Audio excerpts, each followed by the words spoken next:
तो आज की ये video specially CBSE board class 10 के स्टूडेंट्स के लिए है और इस क्लास में हम लोग पढ़ेंगे कंडीशनल सेंटेंस को, दैट मींस कंडीशनल्स को। ठीक है, कंडीशनल सेंटेंस एक प्रकार का सेंटेंस ही होता है जिसमें दो क्लॉज पाई जाती है, दो क्लॉज पाई जाती है।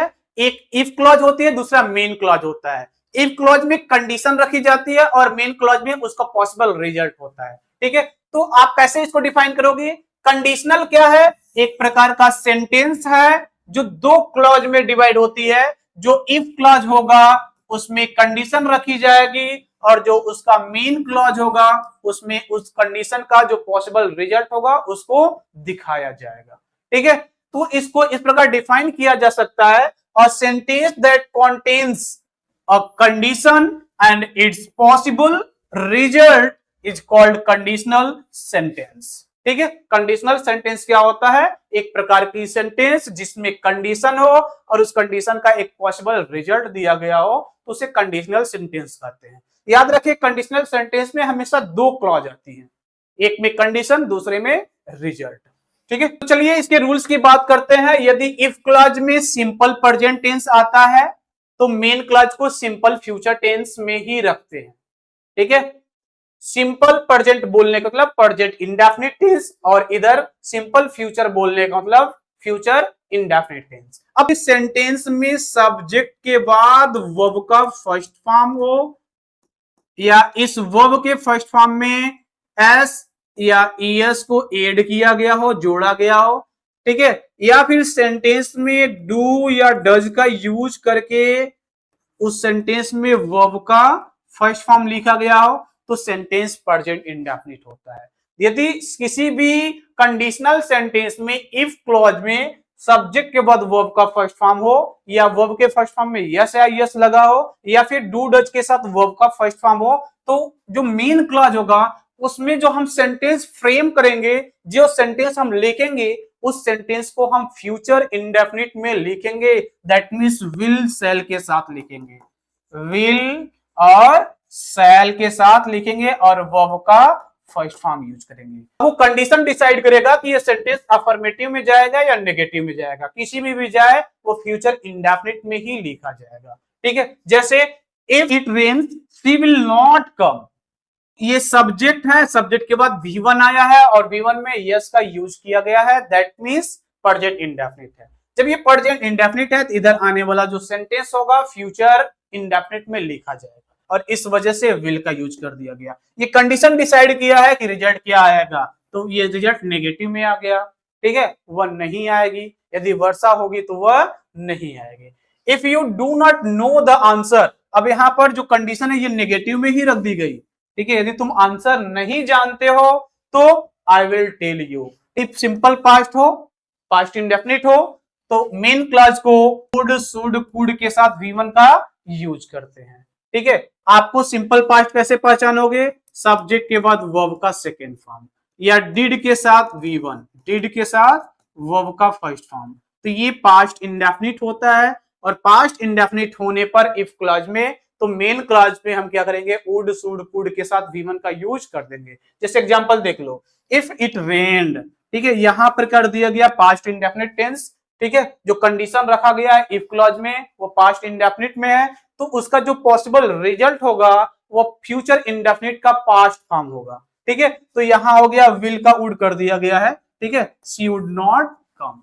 ठीक है, ऐसे ही if you did not know the answer I would tell you. ठीक है, तो यहां पर भी क्या हो गया? ये पास्ट हो गया, पास्ट इंडेफिनिट। आने वाला जो मेन क्लॉज है वह हो गया फ्यूचर इंडेफिनिट का past form, that means would का यूज कर दिया गया। ठीक है, if you wrote a story, verb का सेकंड फॉर्म है, पास्ट इंडेफिनिट हो गया और फ्यूचर इंडेफिनिट का past form, that means would का यूज कर दिया गया। तो ध्यान रखेंगे, पास्ट इंडेफिनिट होने पर इफ क्लॉज में मेन क्लॉज में जो हेल्पिंग वर्ब हम यूज करेंगे वुड, शुड, कुड के साथ V1 का यूज कर लेंगे। ठीक है, आगे चलते हैं। यदि if clause present perfect tense में हो, प्रेजेंट परफेक्ट टेंस कैसे पहचानोगे? हेल्पिंग वर्ब के तौर पर हैज और हैव का यूज किया जाएगा, वर्ब का थर्ड फॉर्म। ठीक है, तो main clause future perfect tense में लिखा जाएगा। फ्यूचर परफेक्ट टेंस क्या हो जाएगा? विल हैव और शैल हैव, विल हैव और शैल है, और इसके साथ साथ वर्ब का थर्ड फॉर्म होता है परफेक्ट टेंस में। ठीक है, जैसे if you have written a letter, ठीक है, तो यहां क्या है, if you have written a letter, have written, ठीक है, हैव के साथ वर्ब का third form present perfect tense हो गया। तो इधर आने वाला जो क्लॉज होगा, मेन क्लॉज जो होगा, उसे फ्यूचर परफेक्ट में लिखेंगे विल हैव के साथ वर्ब का थर्ड फॉर्म। वैसे कम जो होता है फर्स्ट फॉर्म और थर्ड फॉर्म सेम वर्ड होता है, सेम स्पेलिंग होती है। ठीक है, कम केम कम, तो थर्ड फॉर्म में आकर के फिर सेम स्पेलिंग हो जाती है जो फर्स्ट फॉर्म में होती है। ठीक है, he will have come. If she has not gone there, I will have done this job.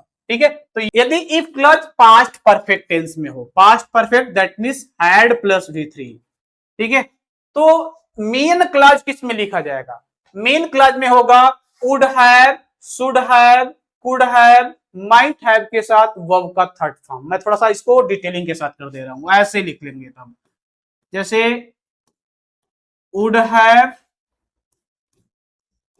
Should have, could have और माइट हैव, ये चार हेल्पिंग वर्ब है, और इसके साथ वर्ब का थर्ड फॉर्म कोई एक ही लिखेंगे। ठीक है, जो आने वाले सब्जेक्ट के साथ फ्रेम हो जाए। ठीक है, तो जैसे if we had consulted the engineer we would have avoided this mistake. ये जो क्वेश्चन है सीबीएसई बोर्ड क्लास 10th 2026 में फ्रेम किया गया था। ठीक है, if you had written a letter he would have come. तो ध्यान रखें आप, हैड कंसल्टेड, हैड के साथ V3 पास्ट परफेक्ट, और इधर क्या हो गया, वुड हैव का यूज करके V3 का यूज कर लिया गया। ठीक है, हैड रिटन, हैड के साथ V3, ठीक है, पास्ट परफेक्ट हो गया, तो वुड हैव के साथ V3 लिख लिया गया। ठीक है, कंडीशनल सेंटेंस का जो अगला रूल है वो है इमेजरी और अनरियल पर। ठीक है, यदि इफ क्लॉज में सब्जेक्ट के बाद वर हेल्पिंग वर्ब के तौर पर लिखा जाए, सब्जेक्ट चाहे कुछ भी हो, फर्स्ट पर्सन हो, सेकंड पर्सन हो या थर्ड पर्सन हो, सिंगुलर नंबर हो, प्लूरल नंबर हो, या कुछ भी हो, दुनिया का कोई भी सब्जेक्ट हो, यदि उसके बाद हेल्पिंग वर्ब वर का यूज किया गया है, तो मेन क्लॉज में हम हेल्पिंग वर्ब के तौर पर वुड का यूज करेंगे और उसके साथ V1 लिखेंगे। ठीक है, V1 लिखेंगे। जैसे if earth were closer to sun, देखिए यहां पर सिंगुलर नंबर सब्जेक्ट होने के बाद भी हेल्पिंग वर्ब वर यूज किया गया है, यहां पर इमेजरी की बात कर रहा है, अनरियल की बात कर रहा है। If earth were closer to sun there would be no life, तो वुड का यूज किया गया है। ठीक है, वुड के साथ V1। ठीक है, Preeti were any taller she would be able to touch the ceiling, तो यहां पर प्रीति वर टॉलर, प्रीति के साथ वर आया है, दैट मींस ये इमेजरी की बात कर रहा है। ठीक है, और इमेजरी की बात कर रहा है, तो इधर आने वाला जो सेंटेंस होगा उसमें हम वुड लिख करके V1 लगा के फ्रेम कर देंगे, सेंटेंस हमारा सही हो जाएगा। अब तुम सोच रहे होगे कि सर जो होता है कंडीशनल सेंटेंस को तो एक्सप्लेन कर दिए, लेकिन क्वेश्चन किस तरीके से फ्रेम होता है बोर्ड एग्जामिनेशन में, तो मैं एक क्वेश्चन सैंपल के तौर पे बता दूं। जैसे ये क्वेश्चन है, ये क्वेश्चन सीबीएसई 2026 के क्वेश्चन पेपर में फ्रेम किया गया था बोर्ड एग्जामिनेशन में, दैट मींस लास्ट ईयर का क्वेश्चन पेपर है ये। ठीक है, if we had consulted the engineer, we के बाद डैश दिया गया है, दिस मिस्टेक। ठीक है, और उसके बाद हमारे पास चार ऑप्शन था उस पेपर में। ठीक है, would avoid, will avoid, would have avoided, avoided. ठीक है, ये क्या है, अवॉइडेड, ये एक्स्ट्रा लग गया है यदि।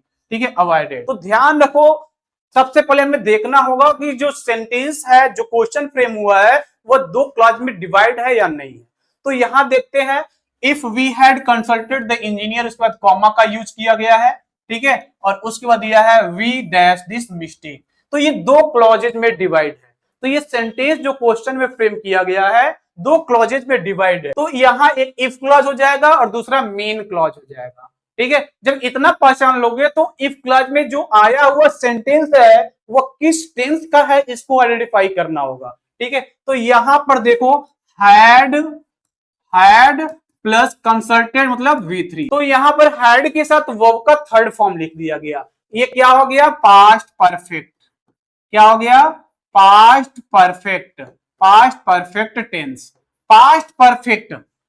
तो इस प्रकार बताया गया कि जब कभी भी इफ क्लॉज में पास्ट परफेक्ट टेंस आता है तो जो मेन क्लॉज होता है उसमें जो हेल्पिंग वर्ब यूज किया जाएगा वो होगा वुड हैव,